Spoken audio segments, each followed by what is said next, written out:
গণতন্ত্রের উৎসব শেষ, এবার বাঙালির শ্রেষ্ঠ উৎসবের পালা। পুজোর জোরদার ব্যস্ততা কুমোরটুলিতে। ইতিমধ্যেই বিদেশে যেতে শুরু করেছে দুর্গা প্রতিমা। গণতন্ত্রের উৎসব অর্থাৎ ভোট পুজো শেষ, এবার বাঙালির বৃহত্তম উৎসব অর্থাৎ দুর্গোৎসবের পালা। ইতিমধ্যেই তার প্রস্তুতি একেবারে জোর কদমে। আমরা এই মুহূর্তে রয়েছি কুমারটুলিতে মিন্টু পালের স্টুডিওতে এবং একাধিক প্রতিমা ইতিমধ্যেই বিদেশে যেতে শুরু করেছে বা যাওয়ার পথে।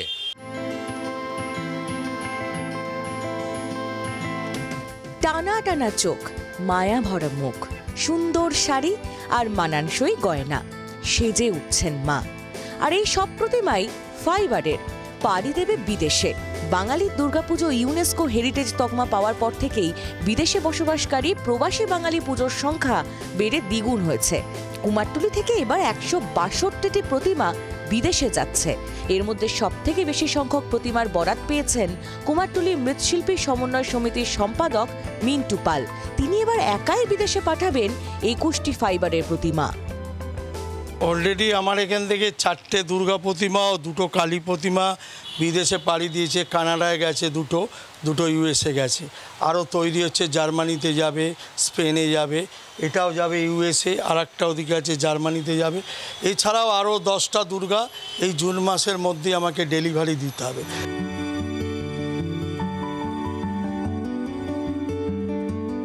কিছু প্রবাসী পুজো কমিটি বিমানে অগস্ট বা সেপ্টেম্বরে প্রতিমা নিয়ে যায়, কিন্তু বেশিরভাগ প্রবাসী পুজো কমিটি জাহাজে জলপথে কিছুটা সুলভে প্রতিমা নেওয়ার পক্ষপাতী। জাহাজে প্রতিমার পৌঁছতে 50 থেকে 55 দিন সময় লাগে।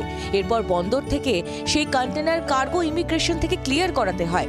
প্রতিমা পৌঁছে গেলেও প্রবাসী কমিটির কিছু আনুষঙ্গিক প্রস্তুতির কাজ বাকি থেকেই যায়। তাই বিদেশের বরাতের কাজ চলছে জোর কদমে।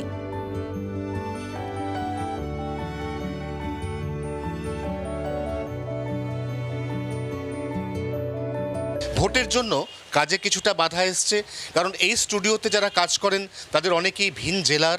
তারা প্রত্যেকেই ভোট দিতে গেছেন, ফিরেছেন অনেকটা দেরি করে।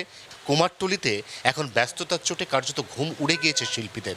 জি 24 ঘন্টার জন্য ক্যামেরায় তরুণের সঙ্গে অয়ন, কলকাতা। বাংলার আওয়াজ, বাঙালির আবেগ, জি 24 ঘন্টা।